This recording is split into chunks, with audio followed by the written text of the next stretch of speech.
Hey, what is going on, everybody? Boilon here, back for another video on Raid Shadow Legends. And in today's video, I want to talk about the man himself, Storm Herald Hecaton, because he is available again for pulling in void shards for the champion chase this weekend. But you have to do it today for Hecaton, because then tomorrow on Saturday, it is going to be a progressive for Bayek of Assassin's Creed, who I am actually waiting to pull for, because obviously I already have Hecaton and I don't need another copy of him, but he is one of the most absolutely broken characters in my roster. And that's saying a lot because, he is probably better than Leonardo, who obviously you can't get anymore. And he's definitely made more of an impact on my roster than Marius, which is absolutely shocking. In fact, maybe I just don't have him geared properly, or I don't have enough red stars, but I only have 2 red on Storm Herald Hecaton, and he's made absolute insane progress for me in PvE as well.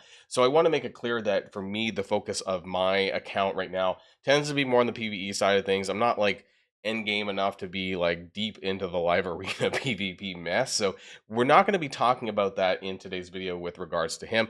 I want to showcase him in Hydra because I've actually had some really good luck, and it was just really surprising, I guess, to see how his damage kind of reflects some of my other characters who are some of the best in my roster, and he's beating them. But he's also contributing to extra damage for everyone on the team, really. So I want to talk about why he's so amazing. Now, before we get started with the rest of the video, I want to remind people that if you haven't started playing Raid yet, what are you waiting for? Get out from under that rock.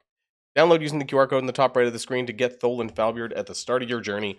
And these 3 amazing epics, we have Stag Knight, we have Rector Drath, and then we have Farrakhan the Fat. And don't forget that you can also use the promo code coming up to get the Void Legendary to Hanorach. And Void Legendaries are amazing, just like Hecaton. So use the promo code Desert Queen in the first 48 hours of a brand new account to get her as well. So what's going on today? Well, we have Champion Chase, like I said, and for a limited time for Friday, right, as of recording, there's another 22 hours, so hopefully you check out this video and you have a chance to pull these Argonite beasts. There's also Keberon the Underflame. He's pretty neat too. I am not going to be pulling for him. I tried before. It's not that big of a deal for me because I don't want to pull too much on this champion chase. So I'm going to be saving my void charts for tomorrow for my last, what's probably going to be maybe my last chance at getting Bayek. I don't know. But there is a 2x on all of the shards, and this is amazing, right? So Sacreds are 12% legendary, which is great. Voids are at 1%. Ancients are at 1%. I know that doesn't sound like a lot, but at the very least, you might walk away with some pretty good epics because 16% epics, pretty good, right? Almost a 1 in 5 chance that you're getting an epic out of some of these shards. So Hecaton today from Voids, Keberon today from Ancients or Sacred Shards. And that is if you are willing to go in on the champion chase. Now, I did do a little bit of pulling already. Sorry, not pulling, but I did some fusing. I fused up 2 of my epics for Pelops, and then I also summoned my Quintus from Live Arena for Bannerlord's DPS because my Bannerlords are severely hurting. If there is a Edward Kenway event next week for a Deck of Fates or something like this, I would go in for this because my Bannerlords is one of my worst factions. So I've managed to get about 1,250 points so far, but I'm going to be waiting until tomorrow because I'm going to be pulling Void Shards for Bayek tomorrow. I may purchase an offer for Void Shards. I know that I'm very unlikely to get Bayek because I'm not anywhere near my Mercy, because my Mercy went towards Storm Herald Hecaton, who we're going to be talking about. So the chances are low, but I am going to try nonetheless. Now, I want to talk about these 2. So I was doing some testing. I was doing manual auto testing, basically, on my Hydra. I didn't want to sim it because I wanted to see what it actually looked like in battle when I used Hecaton. Now, this was on Brutal, Hydra Brutal, because I do have a pretty good Nightmare team already, so I'm trying to just maximize my Hydra Brutal team. And for some people, this might not seem like a lot, right? Like I'm not super endgame. I've been playing for a year, but I mean, obviously I have a ways to go. But I still thought this was really good. So if you can see on the right-hand side, Hecaton's damage numbers, this was without books. Now, because CVC has happened, this is with book, or like what we're going to see today is also with books, which makes a big difference on his cooldown reduction. So I want to talk about that too. But Tholin is my absolute strongest DPS because I have 6 red. And I also have a Cat's Gaze on him, so his damage is typically pretty high. And Hecaton overpowered him with 1 red. Actually, now I have 2 red, but it doesn't really make much of a difference. I think because 2 is attack and he doesn't scale from attack. But you know, and then I had Sun Wukong here as my block buffer, and I tried to do another attempt just to see whether or not that going into a more DPS heavy, you know, taking away the block buffs would matter. And I did this with Michinaki instead of Wukong, but I got very similar numbers with Hecaton. Tholen was a little bit lower, but Hecaton still remained pretty consistent, right? It was actually like pretty much the same, and so that was surprising to me. Now, 2 things that I do have on this team, which I think might make Hecaton a little bit stronger, and a lot of people, but I have Donatello and I have Lamassu, and so both of them have ways to lower cooldown reduction on characters, namely Hecaton, which means he's getting his skills around a lot faster, and his skills are brutal. And for Hydra, I want to show you in gameplay that this is actually really good. I was like, where is my Hecaton? So the main thing, what makes him really powerful is, I would say, it's this passive. Whenever an ally under a Stormcall stack placed by this champion lands a critical hit, this champion deals additional pure damage to the target. Now, this looks like a thunderbolt from the sky, which we're going to see. If the target is not a boss or a minion, equal to 2%. If it is a boss or a minion, the pure damage dealt is 3% of the target's max HP. So this is quite a lot of damage, right? And so as long as you have stacks of Stormcall, which comes from his A2, right? You can see this attack 1 enemy before attacking places the defense buff to all allies and 1 Stormcall stack. This is really good because it's going to hit really, really hard. And the fact that he always critical hits, if basically he's got a lot more buffs than the enemies, right? Or, you know, so this is pretty easy to do in PvE. Ignore Stone Skin, this is more of a PvP thing. And if a target kills the target, decrease turn meter, I mean, this is more of a PvP thing as well, but it hits really hard. Also, this A1 is basic, in Hydra anyways, it's basically like an AoE attack. So, where is it? If each enemy has a number of buffs that's equal to or less than this champion's, attack all enemies instead.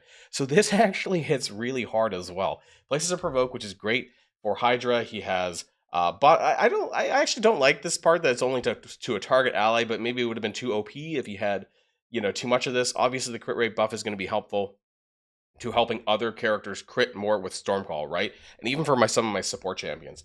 Also, a 25% turn meter fill on a cooldown of 3. Stormcall's also cooldown of 3 with books. So this is just really amazing.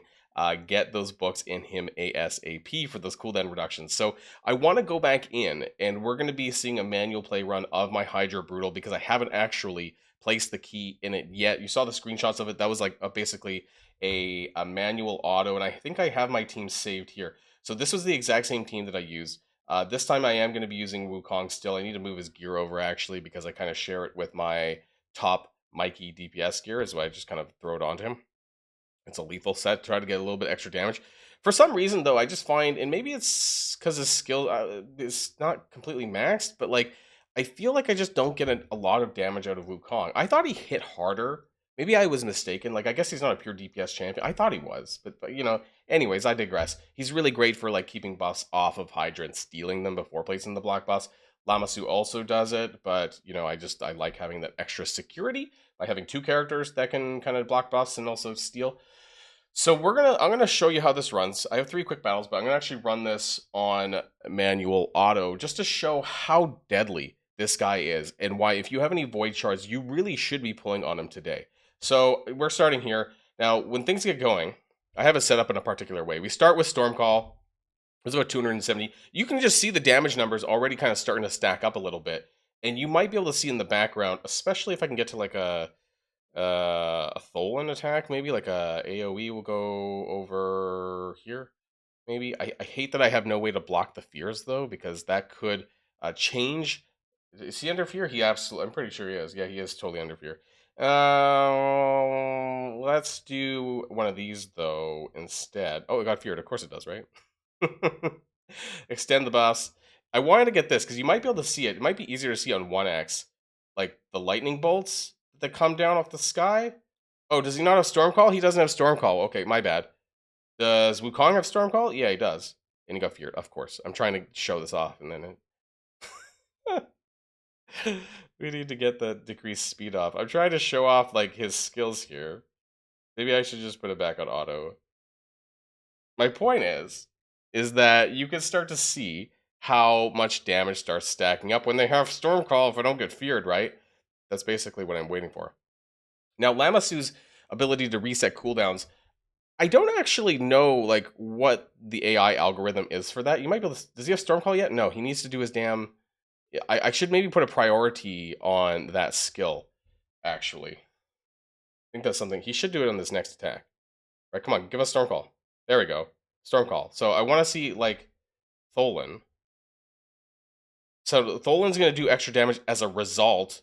Oh, did they steal the Stormcall? Oh my god, guys. So this does happen. They can steal Stormcall actually, but that's why if you have block buffs, it doesn't actually take. But yeah, that's something you do want to be careful of in Hydra, is that this can happen, right? And so overall, like, believe me when I say that a lot of the damage that Stormcall and Hecaton gives is really going to add a lot, even to your support characters, because they can get Stormcall as well. And they might not be critting all the time because they may not be crit rate focused, but it will eventually add up, and that will add to additional damage that Hecaton gives out, right? So Stormcall as a buff gives you 10% additional damage per stack, up to 5, and then it tries to stun the target, which usually fails, of course, on a boss. But, you know, that additional damage as the Stormcall stacks ramp up is very powerful. And you can probably see in the background all these lightning bolts coming down on the enemies. That damage is going to be given to Hecaton. So at the end, when you saw my picture with all of the additional damage that Hecaton is giving out, that's going to go back to him as far as his damage counter. The raw damage that comes from the character, that will count for them with the Stormcall stacks, but the actual lightning bolts, that is extra passive damage that Hecaton is doing. So that's what you're seeing in some of those photos. So yeah, I'm not going to run the a full auto of this. Will take like, I think it's like over 30 minutes. But if you get to the turn meter limit, but I just want to say that he is absolutely amazing. And this is not the only place that you can use him. Obviously, he is going to be really good in basically, I would say, anywhere. He is a well-rounded beast that you can actually take into probably just about any content, including PvP as well. I'm not a PvP master, so I don't want to kind of, say exactly what it is that you should be doing with him there. You know, I'm not that big of a fan of Live Arena, but Storm Herald Hecaton is absolutely broken. Now, as far, I know not everyone's going to have a cat's gaze. If you watch one of my previous videos, I pulled 2 additional cat's gazes, but I would focus on his crit damage, right? Try to get his damage up as much as you possibly can. If you don't have any good crit damage relics, you could use some defense, because obviously his attacks scale off of defense, right? So all of this is really important to do as well. If you want to see what the masteries that I decided to go for him was at the end of the day, I do want to get Helm Smasher. This was pretty important. These are pretty typical, I would say, on the left-hand side. And then the defense tree, which you go all the way down to Retribution, so that if he does take additional damage, he will counterattack with his A1. And then oftentimes this will do an AoE attack and do a lot of damage. I wonder, well, so I've taken him into PvP and Live Arena before, and he does get banned a lot because I think people are starting to realize how powerful he is. In times that he doesn't get banned, he can even A1 for like 80 to 100k damage, because I have so much, it hits so hard. I think, does this ignore defense? No, it always criticals though. But that allows me to be able to basically stack up my crit. I have like 20% crit rate. I have a lot of defense, and I have a lot of crit damage. That's how I built this guy. I have done a 6-piece Merciless, so I'm getting about a 35% ignore defense here. Unfortunately, I don't have the accessories to make it better. But the nice thing is that his A2 does do ignore 50% of the target's defense. So between that gives me up to 85. And actually, I'm kind of over it, because my cat's gaze is giving me an additional 18%. So I'm basically, at least with the A2 anyways, I'm at 100% ignore defense. So this is just super nasty, right? If the attack kills the target, decrease the turn meter of all other enemies by an amount equal to the turn meter that the target had. Okay, so yeah, this could be pretty nasty in PvP, and it's going to hit really hard. This is an absolute one-shot. I have one-shot some support characters with this, with my 6-piece in. I have done a little bit more Live Arena, because I think since getting Hecaton, it has actually emboldened me a little bit to want to play it a little bit more, just to kind of see what I can do with him. I don't have any footage on hand to do that, and I don't even think my Live Arena is open. Now, the problem is when I record my videos, the Live Arena is actually never open when I want to do it, and then I have to wait for later in the evening when I'm like on my couch watching TV to do Live Arena on my phone. That's unfortunate. I think when Live Arena, I heard that they're going to be doing it more 24 hours, and I hope if that happens that I will be playing it a bit more, but that's kind of a bit of a restriction for me right now. But anyways, guys, I just wanted to kind of share with you guys how OP he really is. If you have a chance to try and summon this guy, I am telling you, take that chance. You may not, but you also might, right? It is a 10x, which is, I believe, around 12%, something like that. I know it's more than, there's less than 100 void characters in the pool, so I think it's not amazing. 15x is better than a 10x, but nonetheless, given the fact that it's both a 2x void, which was not the case last progressive where I got him, I just got super lucky, just how it happened. You might have a better chance now to not only pick up HEKATON, but also some good epics along the way. So that's definitely what I recommend doing. For today, I will be doing a Void Shard poll video tomorrow to, try and get Bayek, and we'll see what ends up happening. That's going to be the end of the video for now, but let me know what your thoughts of Bayek is in the comments down, or not Bayek, HEKATON, oh my god, in the comments down below. But anyways, use that QR code in the top right hand of the screen to get Thol and Falbeard on a new account, because what are you waiting for? Make a new account, make an alt account. Stag Knight, Rector Drathan, Farrakhan the Fat are coming your way as well.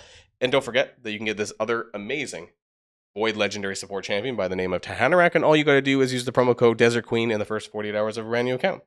That's it for me, everyone, and have a great Friday, and I'll see you tomorrow. And if you like this video, make sure you hit that subscribe button if you haven't already, and you'll be greatly helping out the channel. Have a great day, and I'll see you guys on the next one.